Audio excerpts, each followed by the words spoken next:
Huancavelica, el poder de la comunicación. Buenos días, un saludo a todos los oyentes de Radio de Radio Huancavelica, perdón. Con la pregunta me desvié. Yo creo que es una obligación de nuestro gobierno inmediatamente posesionados comenzar a corregir todos aquellos errores que por abandono, y yo creo que hasta en una actitud inhumana, este gobierno ha mantenido abandonado a sectores que realmente urge ayudarlos por las situaciones precarias en las que se los mantiene después de por ejemplo, ¿qué sector? Por ejemplo, en el Cantón Pedernales, sector Las Chorreras, hay 200 familias, llevan 8 meses viviendo en aquellas carpas chinas que el gobierno ubicó en una montaña hasta ser reubicados. Han pasado 8 meses, miles de millones de dólares, porque la ley de solidaridad ha recaudado aproximadamente 1.200 millones de dólares, que honestamente no se sabe dónde están, porque en Manabí no están. Y estas familias siguen viviendo sin servicios básicos, en medio de lodazales, en carpas, en una insalubridad total, los niños en intemperie, en mosquitos. Y eso realmente molesta porque es una actitud inhumana. Cuando ves las casas que se les están construyendo, que no es que se las van a regalar, sino que se las van a vender. Ves unas cajitas de 27 metros cuadrados. ¿Casas de cemento? Casas de caña de 27 metros cuadrados a un valor de $10.000 por vivienda. ¿Quién paga eso? Paga el pueblo. Y cuando tú ves 10.000 metros cuadrados en 27 metros, estamos hablando que el metro cuadrado está alrededor de $400 por una casa de caña. Es realmente deshonesto, inhumano. Y ese es un tema que tenemos que fiscalizarlo con toda la fuerza de la ley, porque no es posible que hayan metido mano de la plata del terremoto, que debió haber sido exclusivamente y en un 100% para atender a las familias afectadas por este desastre. Entonces yo creo que el Ecuador va a enterarse de muchas cosas una vez que este gobierno se vaya, pero creo que este es el tema más sensible que no puede esperar. Ahora, hablando de Pedernales y el resto del país, porque usted ya ha visitado varias provincias. Bueno, así en diferentes cantones de la provincia la situación es similar. La situación es similar en Jama. Todavía las ciudades parecen territorios de guerra, con los edificios y viviendas que se cayeron. Ni siquiera han puesto una piedra para comenzar a... ¿Usted propone corregir o construir ahora sí de verdad? Mire, lo importante primero es hacer una auditoría, una fiscalización, para saber qué se ha hecho con el dinero. El gobierno no da cuentas a nadie de lo que hace con la plata. Solo dicen, no, es que aquí se gastaron 1.000, acá 2.000. Pero esa no es la forma, pues, de manejar un país. Y además, tanto dinero que este gobierno ha manejado. Entonces, en los casos en los que se haya cometido errores de buena voluntad, habrá que corregir.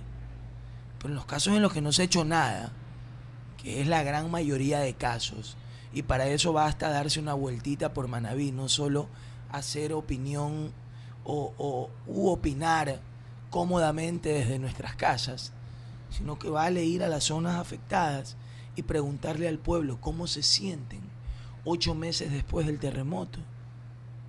Y usted se va a dar cuenta que hay un estado de desazón, de decepción y hasta de enojo con un gobierno que miente, que dice que un poco más ya Manaví está levantado y reconstruido. Y han pasado 8 meses. No es que ha pasado 8 días ni 80 días. Han pasado 8 meses. Entonces no se puede ser tan insensible con el dolor de un pueblo. Las 7:11, ya en campaña electoral, ¿cómo lo reciben a usted en Manaví o lo recibieron en Manaví a usted cuando ofreció que su compañero o compañera de papeleta iba a ser un manavita o una manavita y ahora pues se decidió por un quiteño? ¿Qué reacción ha habido ahí? Bueno, a ver, primero es un tema que no ha sido mayormente analizado en Manaví, porque han sido conscientes y testigos de que hasta la saciedad nosotros hicimos el intento porque un líder de envergadura en Manaví asumiera esa responsabilidad. Pero también fuimos comprensivos en el sentido de que entendimos la respuesta de cada uno de ellos, de que no se sentían en el ánimo de participar en una contienda ante el estado de abandono en el que se encuentra la provincia. Entonces, ha habido ese entendimiento por parte de la provincia. Y realmente que el cariño, el respaldo, y una de las provincias en las que tenemos mayor receptividad con nuestras propuestas es justamente en Manaví, porque han visto la intención de respaldo y solidaridad permanente durante todo el año. Nosotros, previo al terremoto, durante el terremoto y después del terremoto, no hay mes que no hayamos ido a Manaví a estar constatando cuál es la situación, cuáles son las preocupaciones, escuchando al pueblo en las zonas afectadas y constantemente entablando una relación muy cercana en territorio. Nosotros lo hemos mantenido durante más de un año. Nuestra candidatura no es de encuestas, es puerta a puerta. ¿Qué percepción tiene usted cuando saluda a la gente? ¿Dónde usted cree que capta más seguidores, por así decirlo? ¿En la juventud o en las personas mayores? Yo creo que en los sectores pobres, en los sectores más humildes, es donde uno recibe el abrazo más sincero y donde se reconoce mayormente con gratitud la lucha que emprendes a lo largo y ancho del país. Obviamente, con los jóvenes existe una afinidad natural. ¿Se siente abanderado de los jóvenes usted? 100%, porque hablamos un mismo lenguaje, porque nuestras propuestas están muy digeribles para el léxico, para esta nueva generación calificada como los millennials. Y no se trata de que venga un candidato a decir, porque yo me río cuando leo, es que yo soy millennial.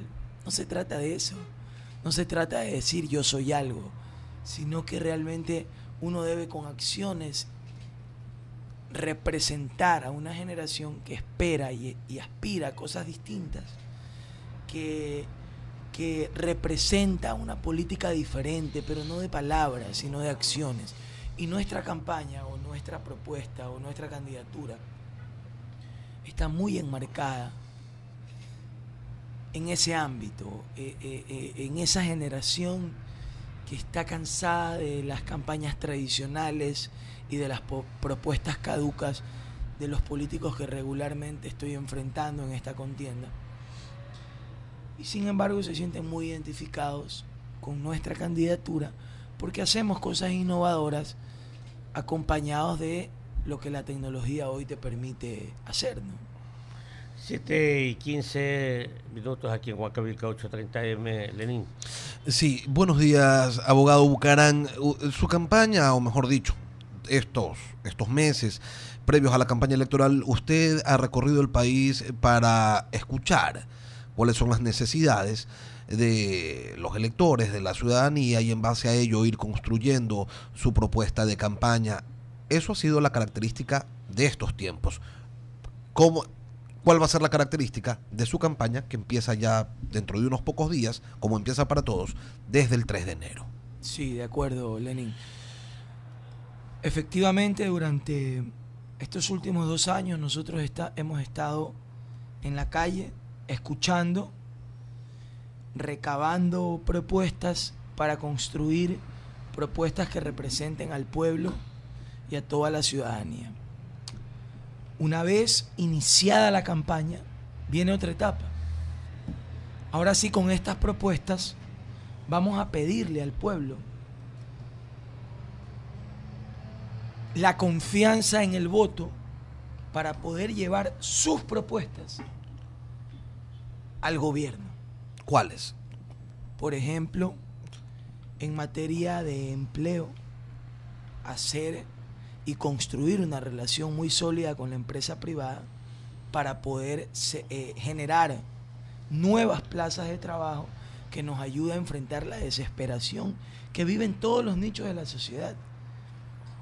Se ahonda entre los ciudadanos de 36 a 65 años el desempleo porque están siendo discriminados por su edad, nadie les da trabajo, y hemos desarrollado un programa de empleos, de nuevos empleos para los ciudadanos de entre 36 a 65 años, un acuerdo público-privado que todas las empresas que los empleen tengan beneficios tributarios, ¿verdad? Porque es un tema urgente de discriminación laboral.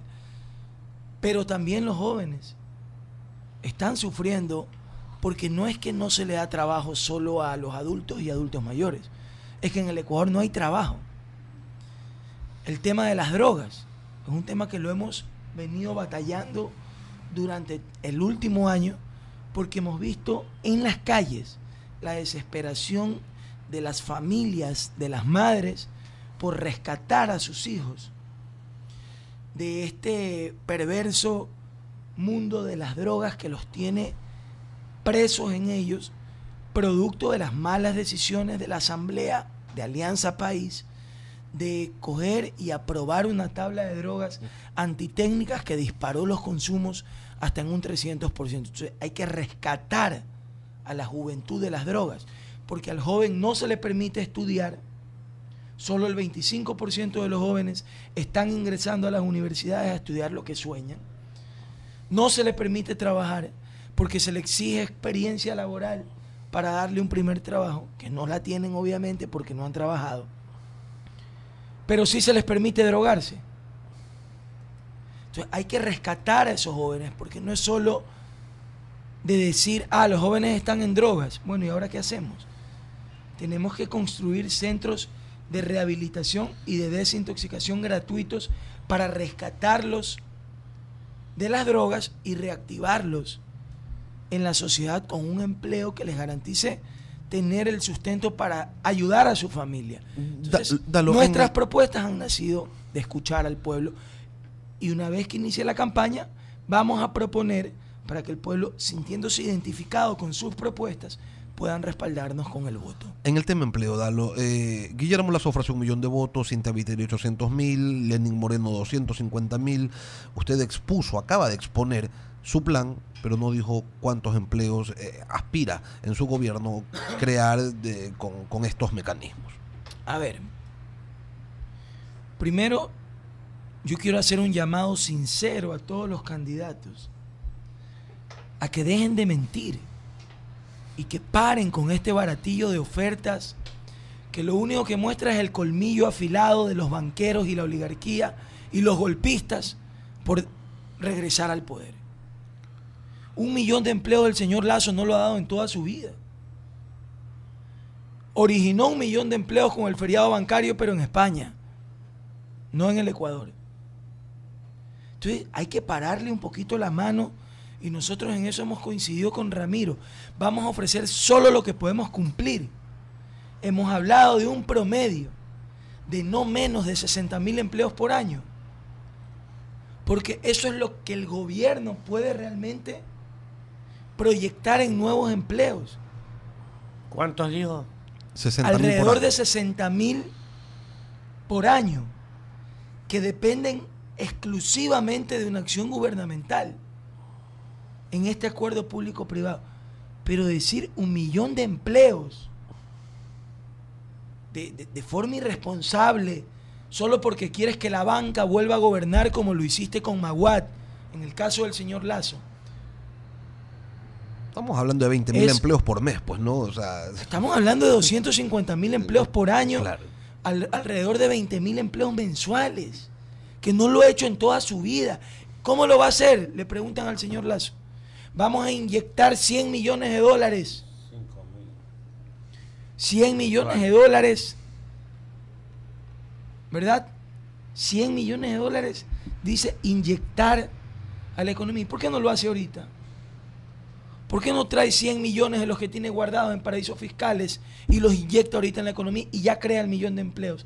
Después sale la candidata del golpismo y dice, vamos a regalar la luz a los pobres. Y yo pregunto, ¿y por qué no regala el agua? Que ya la maneja con Interagua. ¿Por qué la luz que no maneja? ¿Por qué no el agua que ya la manejan? Entonces, mire, mi intención no es agredir ni criticar al ser humano. No, pero hay que contraponer las ofertas, pero ¿no? por el amor de Dios, las no propuestas. le mientan más al pueblo. En el caso de Cintia, yo hasta tengo una amistad con ella, tengo una afinidad, una buena relación. Pero por la el tenían amor de desde Dios, los tiempos en que eran asambleístas. No caiga en la demagogia de la banca y de la oligarquía, de querer engañar al pueblo. Hoy defienden la democracia cuando toda la vida la han violado. En el caso de los social cristianos, en el caso de Paco, utilizaron el uniforme para dar golpes de Estado. Y ahora dice, conmigo volverá la democracia. Por el amor de Dios, que nos dejen de tomar el pelo. Y digamos la verdad. Eso es lo que queremos los jóvenes. Que se pare con esa actitud demagoga y la palabrería de ofrecer cualquier cosa solo por ganar. Porque una cosa es ganar, después hay que cumplir. Dalo, y ya que estamos aquí hablando la verdad, muchos son los candidatos que hablan de reducir impuestos y muchos nos preguntamos cómo van a hacer para gobernar el Ecuador desde el 2017 en adelante con menos impuestos, con una menor recaudación y en medio de una crisis de liquidez. ¿Cuál es su propuesta o su plan de gobierno en ese sentido? A ver, Lenin, nosotros hemos hablado de 4 impuestos que de inicio se eliminarían 3 de ellos y se reduciría uno de ellos, que es el IVA, con la posibilidad de declarar zonas francas a algunas provincias fronterizas y después de un año ver la factibilidad de ir a un IVA diferenciado de acuerdo a la realidad de cada provincia. Cuando usted dice reducir el IVA es del 12 al 10. Del 14 al 10. Bueno, pero ya para mayo del 2017 va a estar en el 12. Así dijeron con las salvaguardias y seguimos esperando. Así que creer en el año de salvaguardias que maneja este gobierno es bien complicado. Bueno. Así que en mayo, que nosotros asumimos el poder, reduciríamos el IVA del 14 al 10%. A ver, hemos dicho eliminar salvaguardias, hemos dicho eliminar el 5% del ISD, reduciéndolo al menos al 0.5 para controlar. Claro.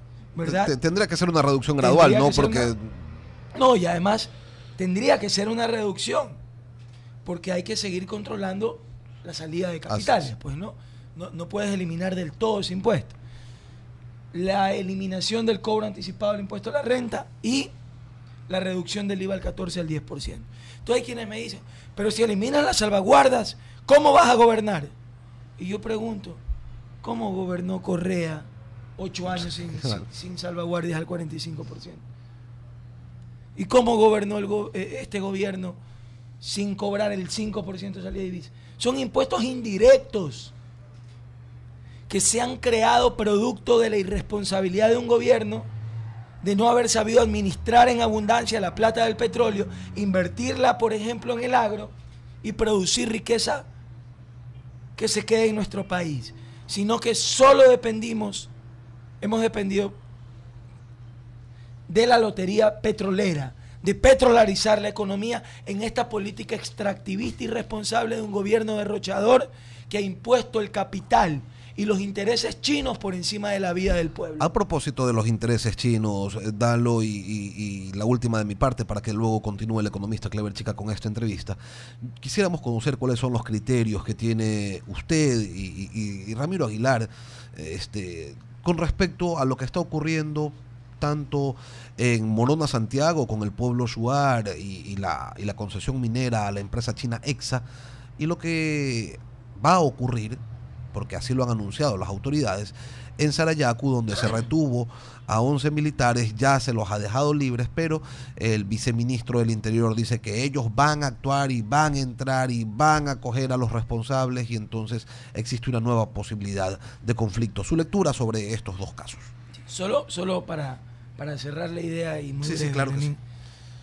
Entonces, por ejemplo, la reducción de 4 puntos en el IVA, estamos hablando alrededor de 1.600 millones de dólares, 1.500 millones de dólares, que en la mentalidad de un Estado controlador, regulador, que quiere administrar la vida de los ecuatorianos, dice, son 1.500 millones de dólares menos para el Estado. A ver, un ratito, el Estado somos todos. Son 1.500 millones de dólares menos que administra el gobierno. Pero son 1.500 millones de dólares que se quedan en el bolsillo del pueblo, dándole mayor liquidez, abaratando los costos, dándole poder adquisitivo, dinamizando la economía nacional. Entonces, hay que cambiar el modelo. Hay que salir de este Estado obeso que quiere manejar la plata del pueblo e ir a un Estado en el que puedan coexistir en paz lo público y lo privado, y el pueblo invertir con libertad en lo que quiere y no en lo que el gobierno le obliga. Por eso sentimos que la plata no nos alcanza para nada. Lo que está pasando hoy en Morona, Santiago, el gobierno dice no, que es una actitud violenta de los grupos que defienden o que quieren adueñarse de territorios mineros. También es una actitud violenta del gobierno de querer adueñarse de territorios mineros